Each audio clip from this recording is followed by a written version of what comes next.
Hi, it's Jessie at Stardust Legacy, and this is the first part of our video series on ESO for the SWTOR player. This is a series of short videos that are designed to help the SWTOR player go from that MMO into ESO, which is a totally different kind of MMO. And I'm definitely not suggesting that you leave Star Wars The Old Republic for Elder Scrolls Online, but I personally have found that they complement each other very nicely. They both have their strengths and their opportunities, and playing both allows me to play a wide variety of play types and really enjoy the best of both worlds. So there are a lot of things that are different about this game than about SWTOR, so that's why I made this series of videos. So one of the easiest and funnest things to get used to is the interface for the character creation, and that's the page we're on now. Let's just kind of break this page down. So we're just going to look on the right-hand side here. We have race, class, body, and face type. So staying on this first page here and skipping down to race, you'll see right now the one that's kind of highlighted is the Khajiit race. That's a kitty cat. But we also have a variety of human and elf characters, a couple of different elves, as well as orcs, and even a lizard race called Argonians. So you have these 9 base races that are available. You also have a 10th race, which you can get separately, which is the Imperial race. Now notice that these races are arranged in vertical columns, each below a different alliance heading. So we have the Daggerfall Covenant, which encompasses these 3 races, the Aldemir Dominion, which has these 3, and the Ebonheart Pact, which has these 3. So a word about alliances. Don't worry about which alliance you're playing. Like, you can always play with your friends because everything is mixed except for the PvP where you're fighting for your specific alliance. So if your idea is to do solo missions and some trials, which are like operations, or dungeons, which are like flashpoints, then you're totally fine not worrying about the alliance at all. From a role-playing perspective, if you're really into the lore, you might choose a particular alliance over another, but it really makes no difference from a gameplay perspective. In addition, you can be guilded in player guilds with all alliances. There's not separate guilds for different alliances. Okay, so back to the races. So each race has its own characteristics that are inherently like bonuses. For example, if I click on the Breton here, I will see that they get bonuses in their Magicka Recovery, Light Armor, Alliance Point Gain, and Spell Resistance. If I were to select a different race, I would see that there are different bonuses here. So you can read through all of these, and that might help you decide which kind of race you want to play. Or you may just decide based on what looks aesthetically best to you, which is the way I generally decide. So your races, of course, are different from your classes. Your classes here are not limited by which race you've chosen, and there's no lockout depending on which race you've chosen. There are 5 different classes that you can play. A note on classes is that there is no one class that is the only tanking class. There is no class that you can only play healer or DPS on. All of the classes are available to be hybridized, morphed, and specialized in whichever discipline you want to do. It's extremely flexible in this way, and this is one of the great strengths of this game, is that you make every single decision about how you're going to spend your skill points and which weapons you're going to carry. An example is a sorcerer. So you might think of a sorcerer as carrying a staff to cast magic, and you can do that.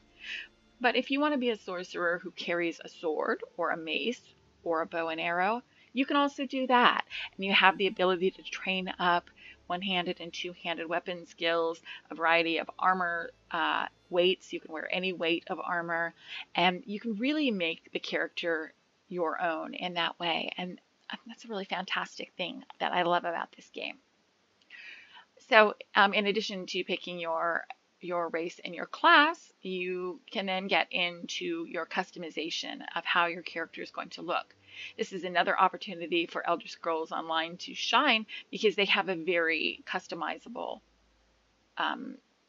interface for making your character stand out and be uniquely its own.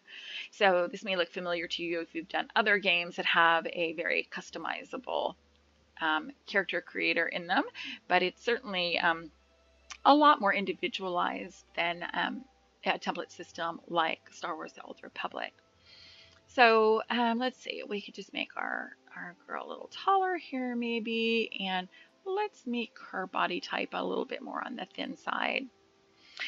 You can choose body markings, tattoos, and things like that. The best way to preview these is over here on your left-hand side. You can switch to no gear, and then you can see her in her under things, and you can see which choices that you're making there before you do something you later regret. Wow, that's a lot. So let's just go back to something a little more mellow. Okay, and then in the face, same type of thing. You can do a soft face or more angular. You can go to a heroic looking face, and you can see how much you're able to change that with this slider. And then in addition, you can go down and then you can do really specific things to fine tune it here with, the jaw size and the nose size, and of course the eye color and the angle of the eyes and the squint, the size of the nose, and it just goes on and on and on, even down to the ears. One thing that I love about this game is that you have the ability to age your character. So if we don't want to have it, a pubescent, beautiful, fresh-faced elf here, we can just age her up a little bit until we're happier with her. And she can go all the way there to the, to elderly, or kind of anywhere in between here. There's, looks like about 5, 6 maybe choices along this spectrum. And we can add jewelry and, headbands and different things like that. So I won't go too in depth with any of that because that's the fun stuff to explore on your own, I think. And then once you're all through, you'll of course name the character and create them. I do want to make a quick note about they've got voice choices here. Let's see. I don't know if you can hear that because I have the game sounds down, but you'll notice, if you can hear it, that the previews are only showing the character laughing or yelling, and that's because your character doesn't actually speak. So here's an opportunity for Elder Scrolls Online when compared to Star Wars: The Old Republic, which really, really shines with the incredible voice acting. Let me back up a second. Elder Scrolls Online has incredible voice acting too. Just none of it is by your character.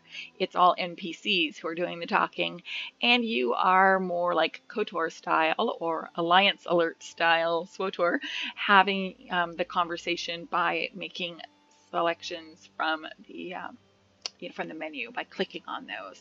And there aren't a lot of personality things that you can put into your answer. You're pretty much following a set path as far as your responses. So while there is good story in Elder Scrolls Online, it's experienced in a very different way from Star Wars: The Old Republic. And that, I have to admit, is one of the things that I don't love as much about ESO, because I really like the immersive cutscenes of SWTOR. So you see how those games can complement each other in that way. So on our next video, we'll go ahead and finish creating the character. We'll have a finished character and we'll be in our starting area. We'll take a poke around the user interface and see what's in there, and talk about quest order and where you might want to start to get going on your adventures in Tamriel. See you next time.